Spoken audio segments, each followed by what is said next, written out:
શા માટે સાપ અને નોળિયા વચ્ચે દુશ્મનાવટ છે? શું ખરેખર ઝેરથી નથી મરતો નોળિયું? જ્યારે કોઈ બે વ્યક્તિઓ ઝઘડે છે ત્યારે તેને ઉદાહરણ આપવામાં આવે છે કે તે સાપ અને નોળિયાની જેમ લડી રહ્યા છે. કિસ્સા કહાનીની સાથે સામાન્ય જીવનમાં પણ ઘણી વખત સાપ અને નોળિયાની લડાઈ જોવા મળે છે. પરંતુ શું તમે ક્યારેય વિચાર્યું છે કે આ બંનેની ટક્કર દુશ્મનીનું કારણ શું છે? સોશિયલ મીડિયામાં સાપ અને નોળિયાના ઘણા વિડીયો આવે છે જેને લોકો પસંદ પણ કરે છે, પરંતુ અમુક લોકોને આના વચ્ચેની દુશ્મનીનું મુખ્ય કારણ ખબર નથી હોતું. સાપ અને નોળિયાની લડાઈમાં ક્યારેક સાપબાજી મારી જાય છે તો ક્યારેક નોળિયું. જોકે વધુ પડતું નોળિયું સાપને મારી નાખે છે અથવા ઘાયલ કરી દે છે. વધુ પડતી જીત નોળિયાની જ થાય છે. તે એકબીજાના જાની દુશ્મન છે અને એકબીજાના લોહીના તરસ્યા પણ છે.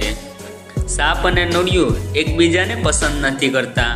તેનું કારણ હું તમને આ વિડીયોના માધ્યમથી જણાવીશ. સાથે એ પણ જણાવીશ કે નોળિયાના શરીર ઉપર ઝેરનો અસર થાય છે કે નહીં.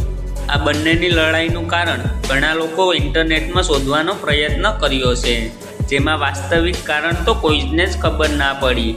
પરંતુ એક યુઝરે કહ્યું કે સાપ અને નોળિયા એકબીજાના પ્રાકૃતિક દુશ્મન છે. એનું કારણ એમ છે કે સાપ જીવિત રહેવા માટે લડાઈ કરે છે, જોકે નોળિયા તેના વંશને બચાવવા માટે સાપને મારે છે. સામાન્ય રીતે બંને જીવિત રહેવા માટે એકબીજાને મારે છે અને લડાઈ પણ કરે છે. હવે વાત કરીએ આની દુશ્મનીના અસલી કારણની. સાપ અને નોળિયાની દુશ્મનીનું મુખ્ય કારણ ખૂબ અલગ જ છે.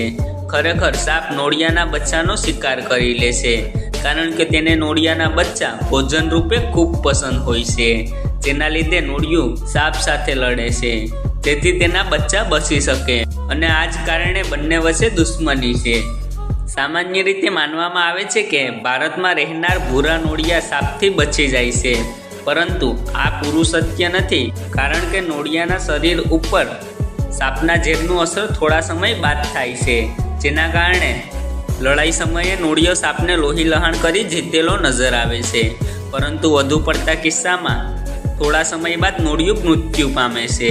સાથે વધુ સ્ફૂર્તિલા હોવાના કારણે નોળિયાને એનો ફાયદો પણ મળે છે. તેની સ્ફૂર્તિથી તે સાપના ડંખથી બચી જાય છે, જેથી ઝેર બેઅસર રહી જાય છે. હવે વાત કરીએ સાપનું ઝેર નોળિયાના શરીરમાં શું કરે છે.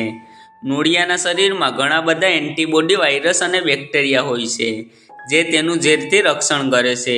પરંતુ અમુક વાર ખૂબ ઝેરીલો સાપ હોય તો આ કશું જ કામ નથી કરતો. નોળિયાના ડીએનએમાં રહેલા આલ્ફા અને બીટા ઝેરને તેના શરીરમાં ફેલાતું રોકી શકે છે, જેથી જો સાપ નોળિયાને કરડી જાય તો પણ વધુ પડતા નોળિયા જીવી જાય છે.